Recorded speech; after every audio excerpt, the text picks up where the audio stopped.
Hello बच्चों, चलिए प्रश्न पढ़ते हैं। प्रश्न ये कि एक्स किरण विश्लेषण दर्शाता है कि NaCl में इकाई सेल लंबाई 562 पिकोमीटर है। इसके आधार पर संभावित घनत्व की गणना कीजिए। तो सबसे पहले बात करें अगर इस प्रश्न में मुख्य अवधारणा की, तो देखो क्या होगी।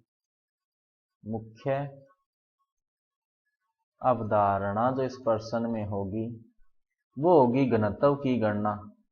घनत्व की गणना।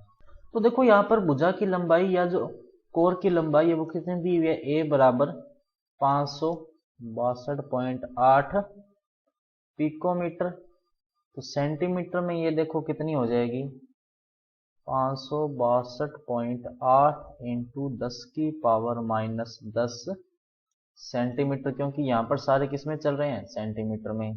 अब देखो NaCl जो होता है वो क्या बनाता है, FCC संरचना बनाता है। FCC संरचना बनाता है तो यहाँ पर कणों की संख्या यानी Z बराबर कितनी हो गई, 4। और NaCl का अणुभार देखो कितना हो जाएगा, Na का 23 होता है और क्लोरीन का कितना होता है 35.5। तो ये कितना हो जाएगा 58.3। अब देखो घनत्व का सूत्र क्या होता है इकाई कोष्ठिका के।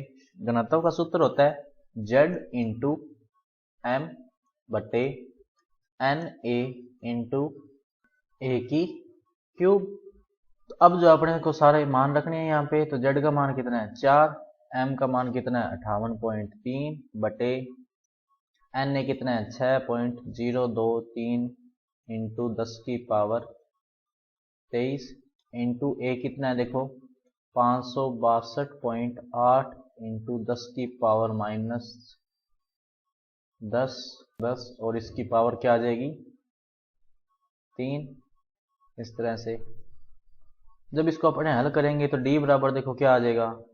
तो सबसे पहले अपने जो पावर हल कर लेते हैं। तो ये कितना हो गया 4 इंटू 58.3 बटा में देखो क्या आ जाएगा 6.023 इंटू 10 की पावर 23 इंटू 10 की पावर माइनस 30 इंटू में क्या आ जाएगा 562.8 की क्यूब। तो D बराबर कितना आ जाएगा 2.179 ग्राम प्रति सेंटीमीटर क्यूब।